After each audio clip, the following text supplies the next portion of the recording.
Jackie, I am so excited for the opportunity to help you sell your home. And before we dive into things, I want to explain how I get paid. And so I'm going to screen share now, Jackie, with you my whiteboard so I can kind of go over a typical transaction. Now, the great thing is you have 3 different ways that you can work with me. And it's a little different than it was even a year ago because you have more choices, and you also have choices in commission. And I want to go through all of them and find out what's going to be best for you and your family.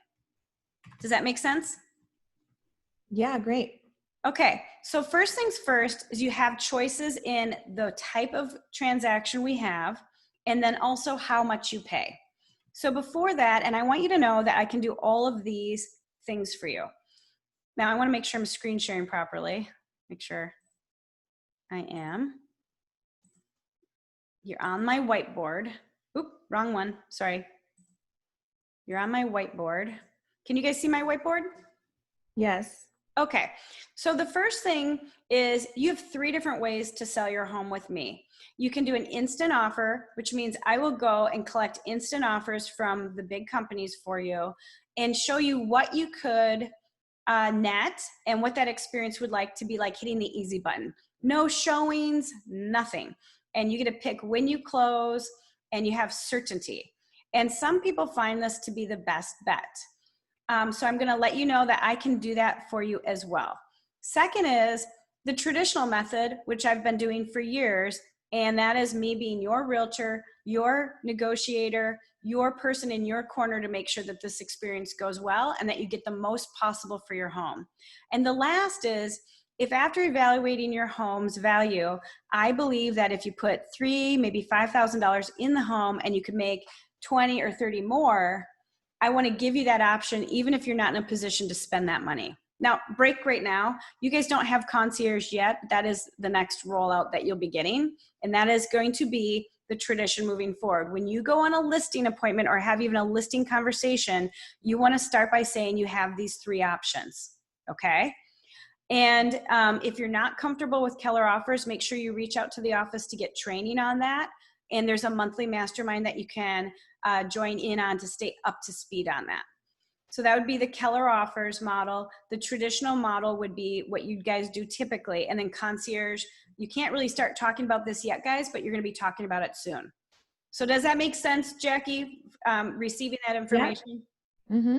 Okay, now, in addition to you deciding, and truth be told, you may want me to go get an instant offer and you might think it's crazy, you don't like the numbers, it doesn't work for you, and you might just choose traditional. And frankly, I might say, hey, heck, if you just get new cabinets and countertops or new bathroom vanities, you could have X, more, you might choose that option as well. So whatever works best for you is how I want to serve you. Now, the next, we need to discuss how you want to pay.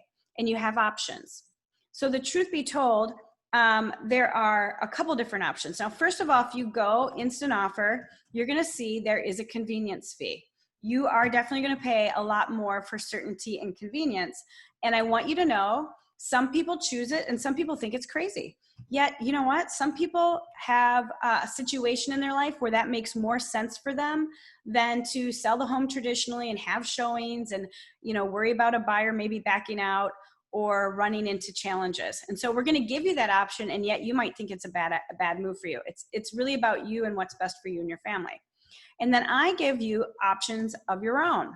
Now, before we dive into this, I want you to understand how I get paid.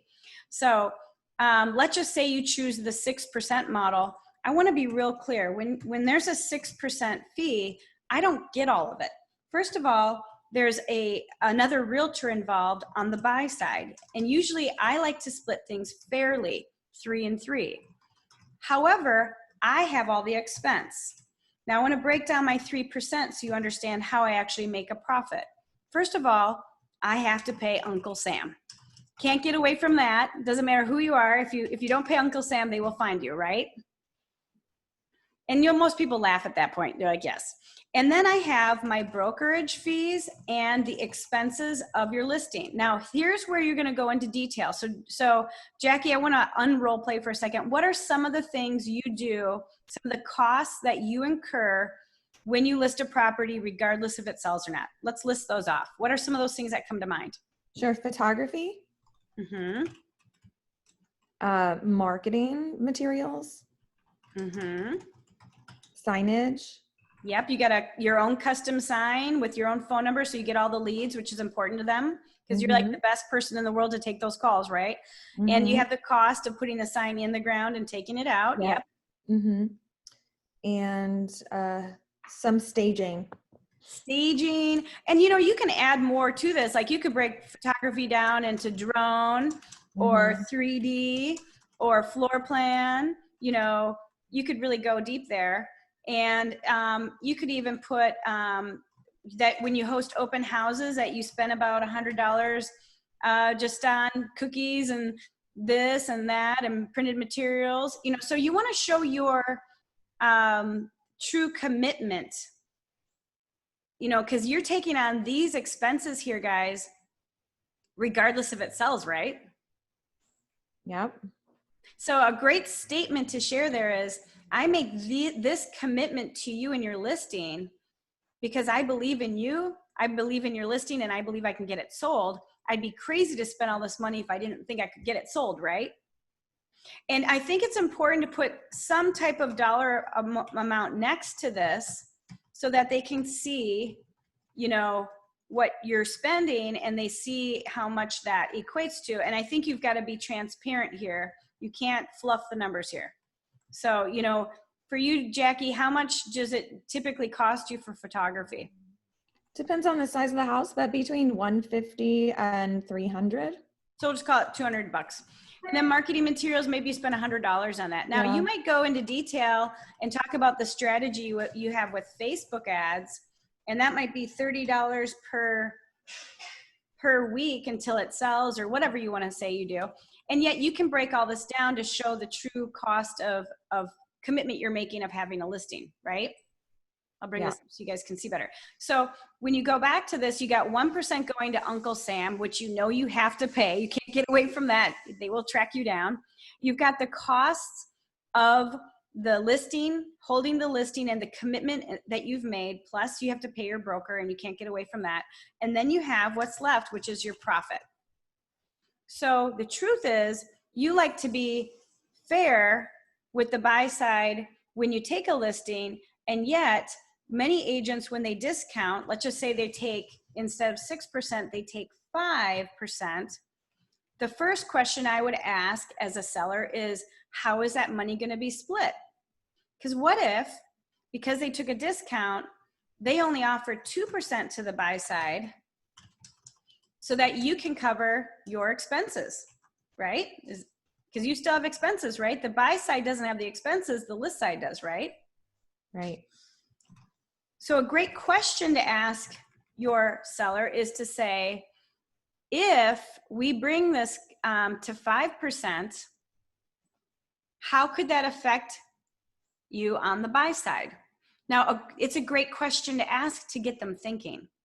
Now, if they don't know the answer, you can fill in the blanks, but what things could negatively happen if you don't offer 3% on the buy side to the buy side agent? What things come to mind? Well, another agent might not want to show it or might not want to sell it to their buyer. Yep, they may not show it as aggressively. That's a big one. Anything else come up? Well, maybe they won't work as hard to actually keep it under contract. You got it. Work is hard to close. You may not get, here's the big one. You may not get the bidding war that you're hoping for if you're not competitive. Fair? Yeah. And a bidding war can really have a positive impact on what that house sells for, right? Yes, that's what I want. I want a bidding war. Yeah, well, you deserve a bidding war. So if we go a little step further, so see, the truth is, if I take a discount, someone's going to get the hit, and I don't want the hit to be you as a seller, not having the home shown as aggressively or as frequently or as freely, lack of showings potentially. I'm fearful that the agent will really work as hard to get the deal closed on the other side if they're not getting paid a full percentage. And you may not get a bidding war because of all that. Now, the truth is, if you're asking for us to go from 6% to 5%, what I want you to realize is you're not asking for a 1%, 1% difference, are you? If you think about it, if we go back to 6%, and I would show this kind of just like I am, you guys. Let me break it down for you again. 1% is going to go to Uncle Sam. I got to pay the taxes. 1% is going to go to brokerage and cover the expense of the listing, which I line item, and 1% goes to profit. The truth is something's going to have to give because I can't be a nonprofit. I need to feed my family, right? So what do you want me to cut? And you have your list here. So it's photography, you know, whatever. What service do you want me to cut? And you let them talk through that. Okay. So Jackie, I understand you want me to limit or eliminate some expense for you, but out of all the things I offered for you, what do you want me to cut? I don't know. I mean, I probably feel like I need all of those things, right? Well, and here's what I'm worried about. If you really think about it, your first showing is online right now. Your online curb appeal is so critical to your listing's success. In fact, a buyer buying your home may never see it until after close. And Jackie, didn't you just do that? Didn't you just have that happen? Oh, I've done that several times recently. Yeah. Didn't you just have a closing or walk through yesterday on one? Yeah. Mm-hmm. And so you want to explain the critical situation of their online curb appeal. And so if they go back to what they could cut, what they're willing to not have, and it's like the photography or the drone photo or the 3D Matterport or whatever else you're doing, they could really harm their online curb appeal and not be visibly the house that virtual buyer that never is going to see it till close would even be willing to consider it. Because so that could really harm them, couldn't it? Yes. Now, the bigger thing, Jackie, of, you know, and I want to help you, and I have a way to help you. So I want to give you some hope here. But the bigger thing is when you think about it, let's just say we have 3% commission. Again, I'm breaking it down to my 1, 1, and 1 for you. You know, Uncle Sam, my broker and expense. You know, we just went over this. When you think about it, it's not a 1% reduction, is it? It's actually a 33%. So if you ask me to cut part of this, you're asking me to cut a third of my income. 33%. That's a lot, isn't it? It is.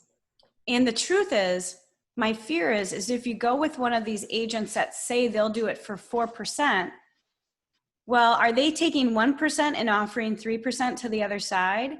Or are they taking 2 and 2, which is going to put you in a tough bind if you're maybe not going to get the showings you deserve? And frankly, how do you feel about someone willing to start this with you, taking actually a 66% pay cut? That's the person going to be protecting your equity, negotiating in your behalf. So how do you feel about an agent that's coming in saying they'll do it for 1% with a bunch of asterisks, because it's really not 1% because you still have the other side of the transaction to cover. So it's more like 4%, right? I feel like if I was going to do that, I just might as well sell it myself. That's why I called you, because I want someone professional that I can trust to count on. Yeah, and I totally respect you for asking me to give you a discount, and I get it, and I want to give you one. And yet what I can do is I can connect you with my fee-free mortgage, and for your $250,000 house, save you about $5,000. So it's even more than what I could have discounting the commission. I'd rather give you the commission from the mortgage than discount your actual home's commission and put you in a bad spot. Does that make sense? Yeah, sounds good. Now, break roll. Jackie, we're in the deal. You listed with me, and an inspection issue comes up, and you guys are $2,000 apart. Fair? Yes. And you look at me and say, Jess, Can you give up $1,000? If you and I already had the conversation of the 3% and how it's really divvied up, I would be able to say, I would love to, Jackie. However, I gave you the discount on the mortgage and I gave you the commission on the mortgage already. And frankly, if you ask me to do $1,000 reduction, I'll actually lose money having sold your house. Mm-hmm. And I love you and care about you, but I care about my family too. And I got to pay my bills, and I can't skip Uncle Sam because they'll track me down. And yet I've already paid for the expenses of your listing. Well, actually, I can see that if I have this conversation with people in the beginning of the transaction, they probably will never ask. That's exactly what I'm saying. So Yeah. I would actually maybe not do a video on how commission is specific. I maybe wouldn't do a video this detailed on YouTube because you don't want to be stuck in any way with a commission. However, if you did a little teaser video about how commissions aren't what you think, and you can kind of poke holes in Redfin and say, and I'd love to explain to you how my commission works and how all the options you have, that's going to make your seller run towards you to say, okay, educate me, not sneak behind your back to go to some company that says they're 1% with a whole bunch of asterisks. You know what I'm saying? So what about when you're, okay, yes. Okay, so go into what's next. What's next for you? Well, I wanted you to be able to finish role playing. Okay, well, I mean, that was the gist of what I was going to say. So I'm going to stop the video, and then we'll dive into what's next.